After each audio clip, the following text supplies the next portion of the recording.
خلا کے نبی صلی اللہ علیہ وسلم کی زندگی کا وہ پہلو جس کا تعلق تکلیف، آزمائش، ناگواریاں اور پھر اس پر حوصلہ مندی اور پھر اس پر صبر اور پھر اس پر اللہ کے فیصلوں پہ راضی رہنا، یہ وہ خوبیاں ہیں اور یہ وہ طرز عمل ہے کہ ناگواریوں میں بھی آدمی کو خوشگواری مل جاتی، تکلیف میں بھی آدمی کو راحت مل جاتی، آزمائش میں بھی آدمی کو اطمینان نصیب ہو جاتا۔ اگر اللہ کے حبیب کی زندگی کا یہ پہلو سامنے نہ ہو، آپ کے ارشادات کا خیال نہ ہو، تو آدمی پھر مایوس ہو جاتا۔ کوئی پیارا چلا گیا، ساری زندگی ماں ڈپریشن میں چلی گئی، بیوی ڈپریس رہنے لگ گئی، بچیاں مایوس ہو گئی،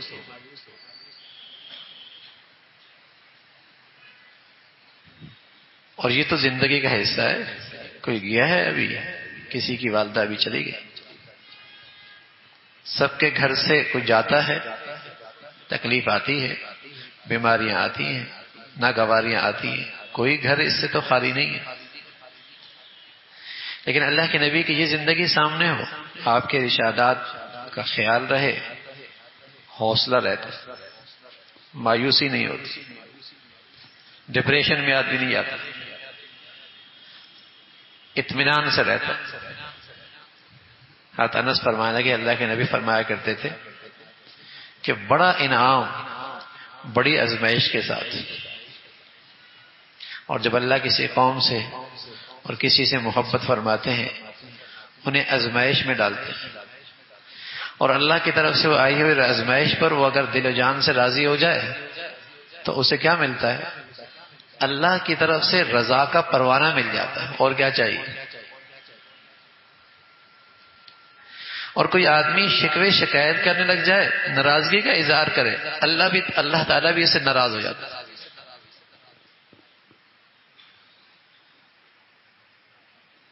اشد البلاء الانبیاء ثم الامثل فالامثل، سب سے بڑی آزمائش حضرات انبیاء پر آئی۔ ایسی زندگی میں ناگواریاں کہ عام آدمی اس کا تصور بھی نہیں کر سکتے۔ آپ علیہ الصلوۃ والسلام کی خود زندگی دیکھیے نا، کیسے کیسے آپ کے دشمن تھے اور کیسے کیسے آپ کی زندگی کے اندر آزمائشیں اور ناگواریاں آئیں۔ شہر میں رہنے والوں نے رہنے نہیں دیا، 2 سال تک آپ کا بائیکاٹ کیا گیا، آپ کے ساتھیوں کو اس وادی میں پتے کھانے پڑے، یعنی کیا کچھ نہیں ہوا آپ کی زندگی میں، لیکن اللہ کا قرب بڑھ گیا، شان بلند ہو گئی۔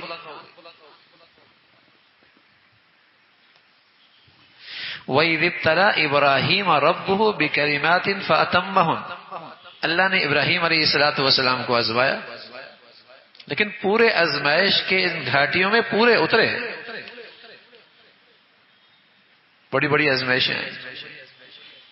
تصور کیجئے، وقت کا بادشاہ آگ میں ڈالنے کے درپے ہو گیا، اور آگ بھی ایسی جلائی کہ دنیا میں ایسی آگ کی مثال نہیں ملی۔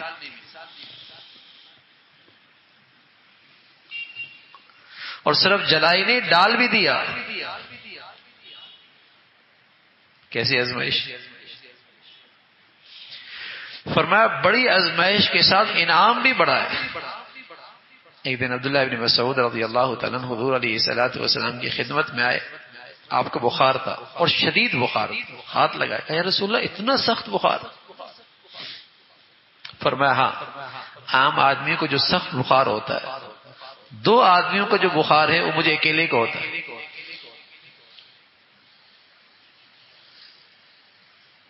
کہا یا رسول اللہ پھر تو آپ کا اجر بھی بڑا ہوگا، اجر بھی دگنا ہوگا۔ آپ نے فرمایا نام اجل، ہاں ایسا ہی ہے، اجر بھی پھر ایسا ہی ہے۔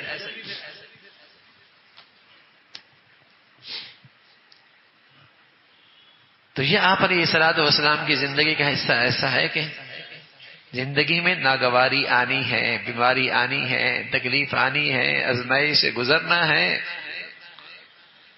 لیکن اگر یہ زندگی کا پہلو نہ ہو تو تکلیف بھی اٹھاتا ہے، کمائی بھی نہیں کر پاتا، آزمائش سے بھی گزر رہا ہوتا ہے، خالی ہاتھ بھی رہتا ہے، ناگواریاں بھی آتی ہیں، کمائی بھی نہیں کر پاتا، شکوے کرنے لگ جاتا ہے کہ ہمارے گھر میں کیوں مصیبت ہے۔ اب تو عجیب سا معاملہ ہے نا، ذرا سے کوئی دائیں بائیں ناگواری ہو جائے، کسی نے کچھ کر دیا ہے، کچھ کر دیا ہے، بس اسی کے پیچھے لگ گئے اور گناہ پہ گناہ کرتے چلے جا رہے ہیں۔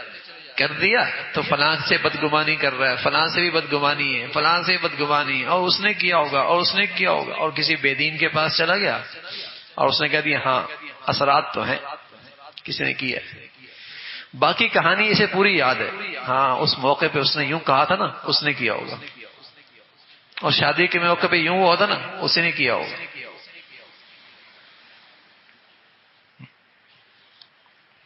گناہوں کا وبال بڑھ رہا ہے۔ یہ تو خیال ہی نہیں آتا کہ یہ آزمائش بھی ہے، امتحان بھی ہے، گناہوں کا کفارہ بھی ہے، درجات کی بلندی بھی ہے، اللہ کے قرب کا ذریعہ بھی ہے، کمائی کا یہ انداز بھی ہو سکتا ہے، یہ خیال نہیں آتا۔ اور حضرت صاحب فرمانے لگے حضور علیہ الصلوۃ والسلام کی بیٹی، ان کے بچے کا وقت قریب آ گیا، انتقال ہونے لگا، چھوٹا سا بچہ تھا، تو انہوں نے اپنے ابا کو بلایا، حضور علیہ الصلوۃ والسلام کو بتاؤ۔ حضور علیہ الصلوۃ والسلام کہیں مشغول تھے تو بیٹی کو تسلی دی کہ ان للہ ما اخذ ولہ ما اعطى، جو اللہ تعالیٰ نے لیا ہے تھا ہی اللہ کا،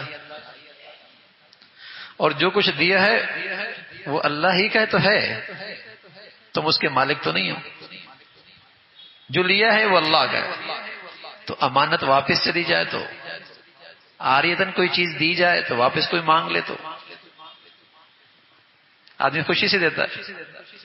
اور یہ بھی یاد رکھنا کہ جو کہ تمہارے پاس ہے ملکیت اللہ ہی کی ہے، جب چاہے لے لے اور جب چاہے اس پہ تصرف کرے۔ فرمانے لگے ہر چیز کا ایک وقت مقرر ہے، بس تمہارا کام ہے صبر کرنا اور اللہ سے اجر و ثواب کی امید رکھنا، یہ تمہاری کمائی کی چیز ہے، بس باقی آنا جانا تو رہے گا، اللہ کی چیزیں اللہ نے لے لی ہے، جو کچھ تمہارے پاس ہے بھی وہ بھی اللہ کا ہے، اور جو وقت آئے گا وہ چیز چلی جائے گی۔ تمہاری کمائی کیا ہے اس میں؟ تمہاری کمائی یہ ہے کہ صبر کرو اور اللہ تعالیٰ سے اجر و ثواب کی امید رکھو۔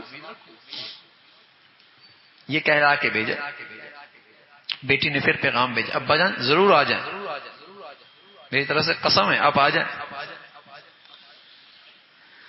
حضور علیہ الصلوۃ والسلام اپنے ساتھ حضرت سعد کو، حضرت معاذ کو، حضرت ابی ابن کعب کو، زید ابن ثابت کو اور کچھ لوگ اور وہ بھی ساتھ تھے، سب گھر چلے گئے۔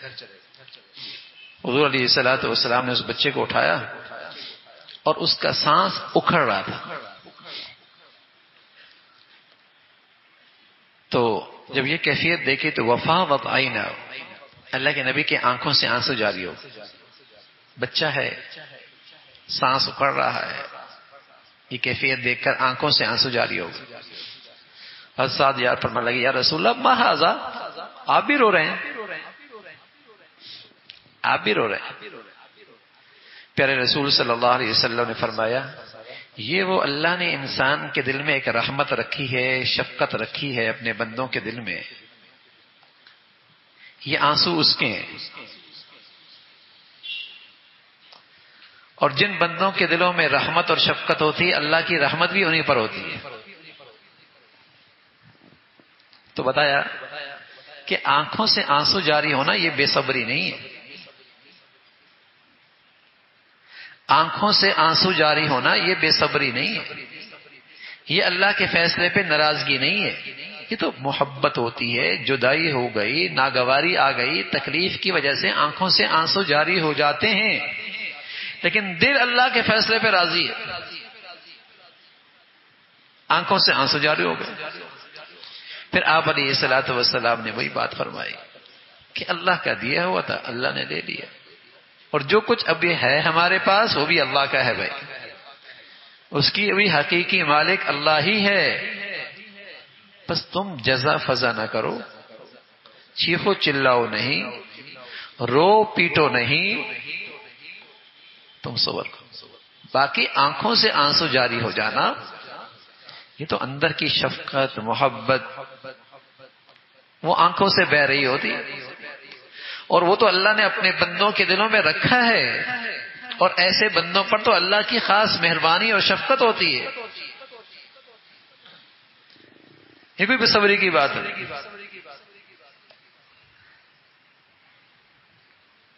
تو حضور علیہ الصلوۃ والسلام نے اپنی امت کو نصیحت فرمائی،